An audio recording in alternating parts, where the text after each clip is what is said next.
but the reaction that we've gotten to the work of both Mira, whose work was here, and Ifat in particular, has been extraordinary.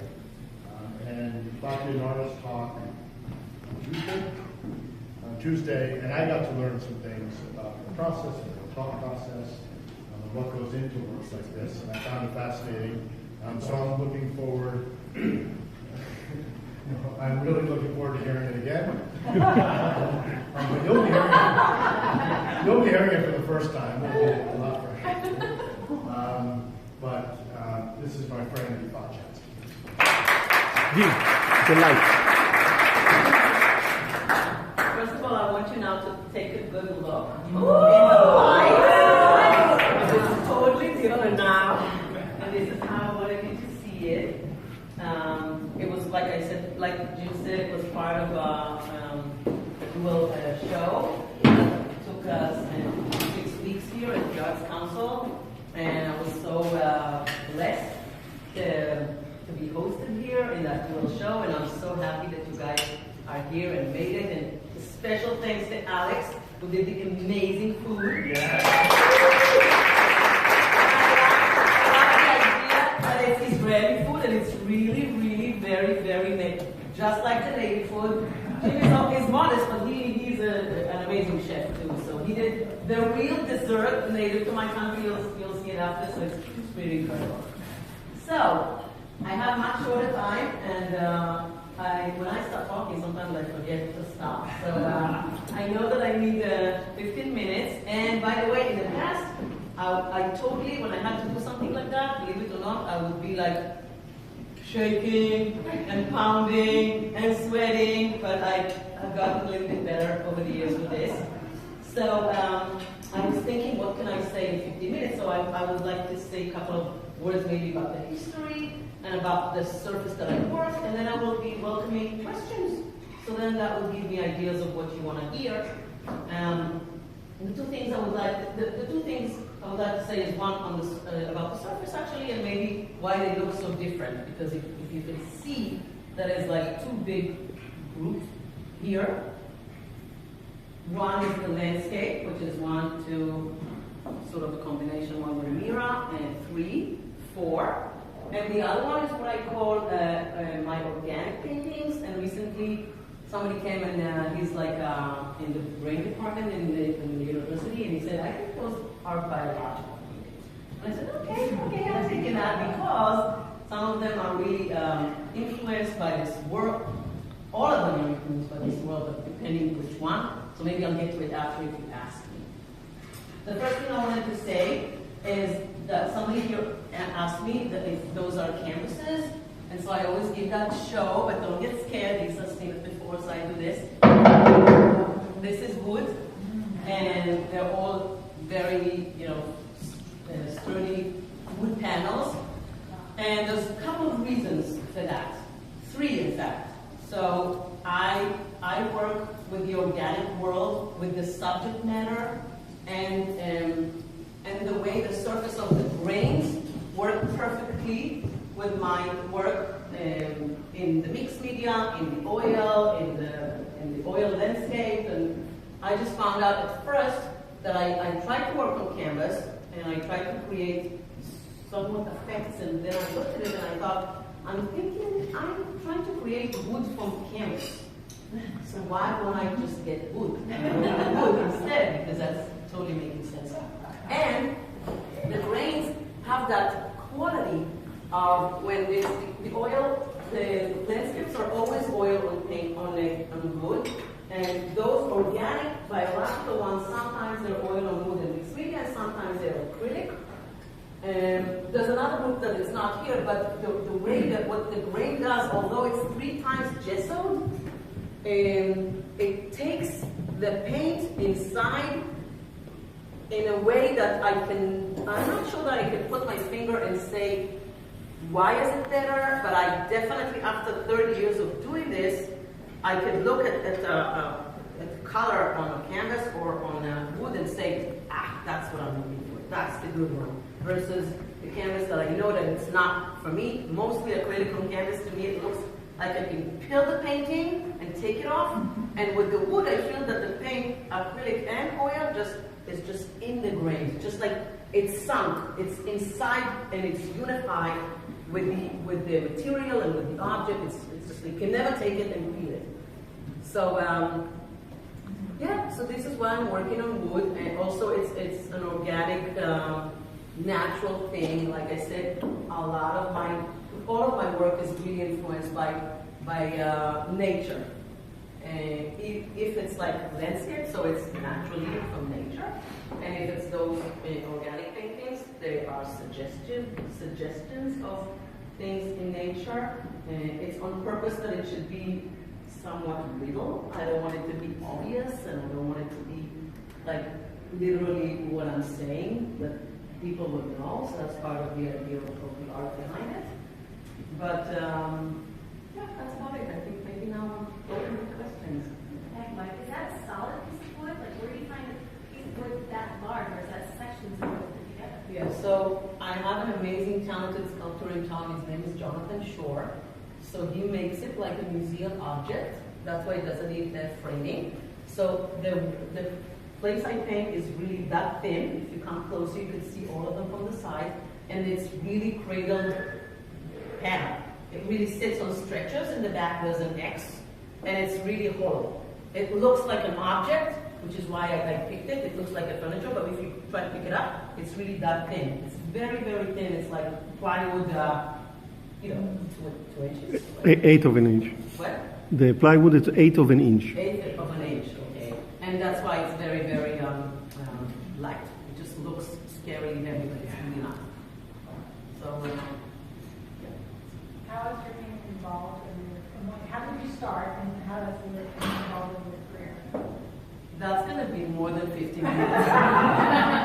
That's really a long time to explain. But I will say that I am walking, I guess, in the talk that I gave, I said, I think the representation of the ideas are excused just to work with surface, because I was really thinking, how can I express that organic world that I'm fascinated? So maybe I looked for ideas that could connect to the time and what's going on in the art world. But to me, I think far and foremost, the surface is really what interests me. And I have to say that story again, Lisa, if you don't mind, about your daughter, because it's so relevant. So Lisa's daughter, Freddie, at some point, I think, wanted to go to art school. She's my daughter's age, you know. She was like interested in art, and now she's 22. Yeah. So in high school, she asked me about it, and I don't even remember the question she asked me.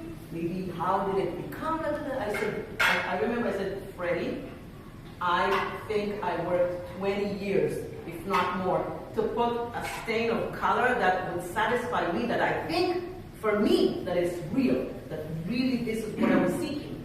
And that tells me that really I wanted to see how it sits on the surface. Rather than after that I thought, oh, so let's think of maybe the border between representation, so it's not clear.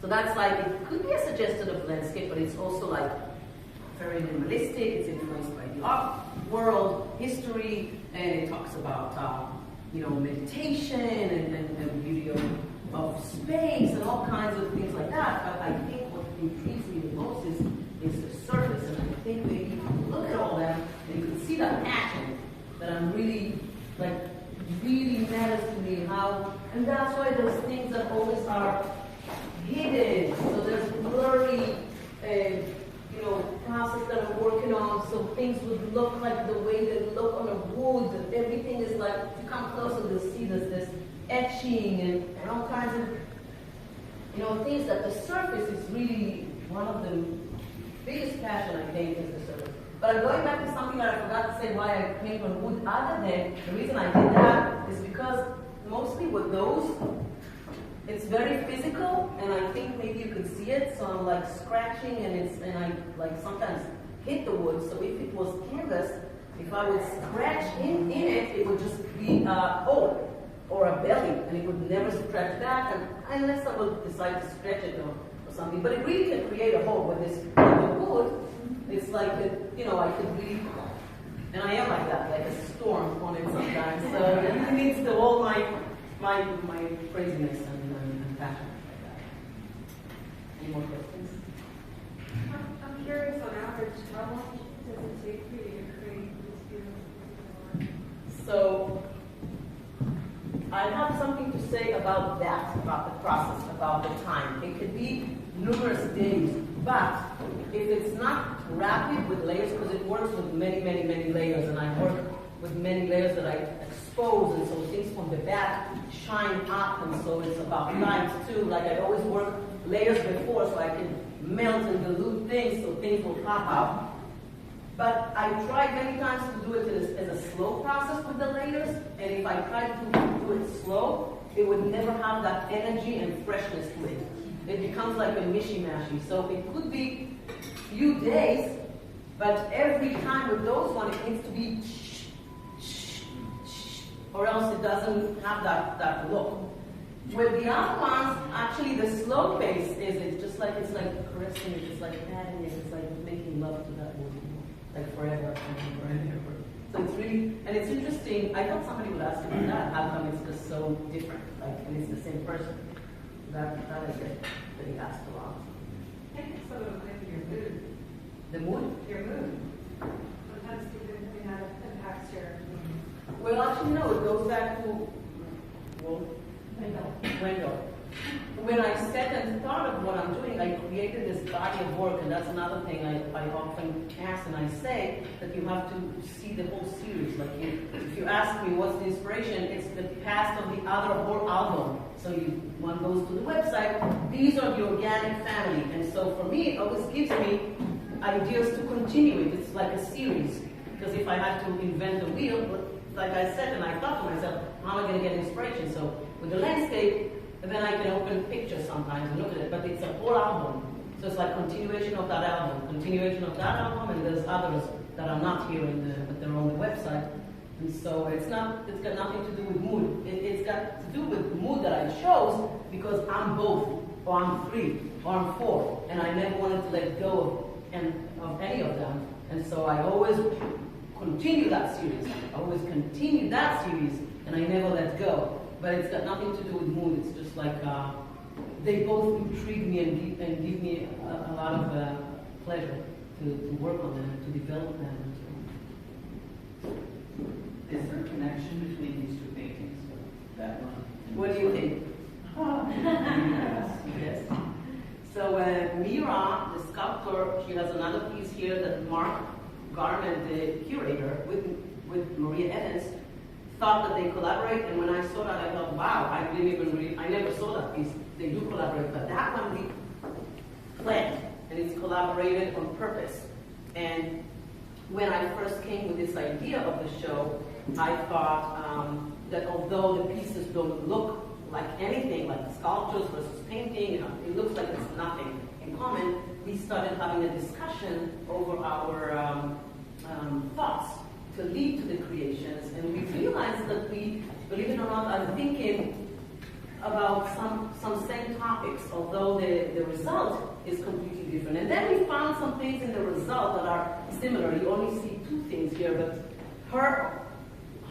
she always works with the human figure, but the outside is always very organic and very unsmooth, like Alberto Giacometti and Rodin in a way. And so I'm with surface and I'm with organic, mostly with those, not with the soft and smoother ones. But and then we're always like looking inside and thinking of meditation and in the topics that we felt that we are relating to each other. And I thought, Mira, if we're doing a show together, how about maybe we can have one of these together? Oh my God, great idea. And so we thought, what exact image would we do?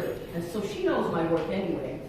And she sent me this image of a lady jumping out of the water. I don't know if people know Bill Viola is an artist, contemporary, does a lot of photography that are sort of like, in his photography there's a lot of women diving, going up. And so I thought, we could maybe create something as an homage to Bill Viola, the artist. So she sent me that photograph. She said, how about I'll create that lady, and we will think of, it's sea. And a lot of the time, I love my blues anyway, they're everywhere. the whole idea of somewhat presentation of maybe representation of water. But it's not far off from my work anyway, so yeah, that's what I created that. And then the sculptor did, like, we had a meeting and he came up with this whole system if you could go after and see, so it would be far, not completely on top of it, how to handle it and things around it. That was a whole big, another, problem to solve. But I think it's successful. And Mark chose it to be the one between the two, so it's like symmetrical on both sides. There's large ones and it's in the middle. It's welcoming you to the show. We thought we were surprised by that. We had no say in that. I'm glad to do it. Maybe I'm out of time. Am I? One more question. You have 5 more minutes. 5 more minutes. Oh, he takes my time. I'll take the question. Yes. Please. So I see the color combination of that painting and that mixed media, and I love that, and I'm not really comfortable with that. That does not strike me as the true colors of the sea. So whereas that does, and I Really? Wow. I'm That's not a very surprise. close. I would love to hear your thoughts. This is ultramarine, for sure. And that's the other one that I forget the pH, the other blue. But I forget that name of that Well, one. why did you pick that? Blue? Why did I pick that blue? It's not really sea blue. That's not the sea. Because I'm not It's a powerful exactly, metaphor. but nothing here is trying to be real. Actually, that's the closest one. And I'm not sure that it should be real. What I did here, I tested it. I love that painting. I love that painting. I love all the other paintings. That one strikes me as deliberately Annoying. That's okay.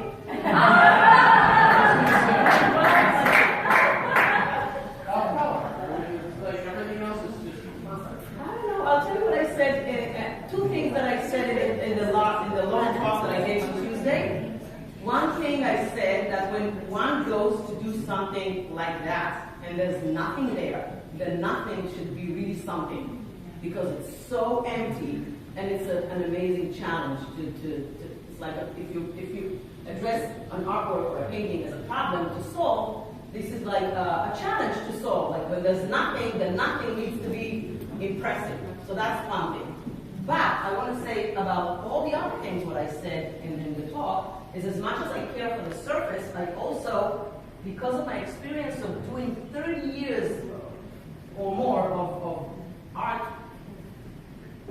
in all kinds of shapes and forms, I think a lot of the times, like, I don't really have a lot in plan or in mind, and it's part of the work to have accidents and to jump almost like in an empty pool and to rely on my skill and experience that the wood would lead me the way to do what I am addressing. And a lot of the times I really don't even have a plan. Or just like I said in the other talk, as a quote of Picasso, he said, one of them, I have a plan and then it always becomes something else. It's actually on my Facebook, as a quote, which is true. And this is why I'm in love with that wood, because there is a great example, this one there. Maybe I had a vague idea what's going to happen here, but all that red, that I called it red, it was somewhat happened as I just like, it just like he told me to do it. And I really couldn't plan it. I had no idea it was going to be that way. All I knew, I think, is like that I'm working on that blur because that's something that I do a lot. It's like I'm fascinated. That strikes me as very Turner-like, right? It's true. That's the It's influence. brilliant. And Thank you you. are I a take brilliant it. artist, Oh. and I really appreciate your thoughts. It's great to have an opportunity to ask questions with somebody. I'm going to hug you.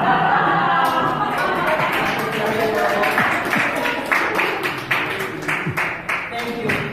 But sometimes, you have an idea and you're working on this blur because it's so magical and it's almost sensual. It's like it's a physical process, and then it tells you this. So I think here I worked hours on just creating that nothingness that would look magical like that. So the color itself, the blue, maybe you're right. There it has that too there. but it's the ultramarine oil that I use a lot. Like, Which I love. yeah, I love ultramarine, and it's like my drug. If you could see it here, I call it silver. It's not even blue to me; it's silver. This whole, you can see the ultramarine here mixed with white, which I'm hiding on purpose, and it will be blurry like that. So I use that a lot. Yes, I just like something different. But can I say, but that's the beauty of art, because that is my absolute favorite painting. I know. I love that. So, right, so but that's the beauty of art. So. To me, when I did that this piece was in Chelsea, because I was at a group show in Chelsea, Manhattan, with actually those three pieces were there. And I remember the first time I did that, I was so fascinated with the thing that it looked like photography of the level. This is just like really secrets from the studio. I didn't really know that it would be like that, but I created those layers. See, Jim is new. I never said that on Tuesday. Seriously, this is new. And then it was like I was struck by it, because a lot of the time I'm like, I'm still surprised by this. Like I'm thinking something and it surprises me, and that's the beauty of it, because I'm planning something, like I said, it becomes something else. And so sometimes I'm relying on my skills that I gained over the years, but sometimes it's just like, oh, I remember this happened, and I thought, what just happened here? This is actually like photography, like it's camera. And so like I was blown away by this success, and then I just like, continued. As I go along, this is the beauty of it, because I have some skills that I got over the years, but I'm surprising myself with new things all the time, of things that happen with that wood. A lot of the time I tell Jonathan, people tell me about these paintings. I said, it's not me, it's the wood. It's whatever you make.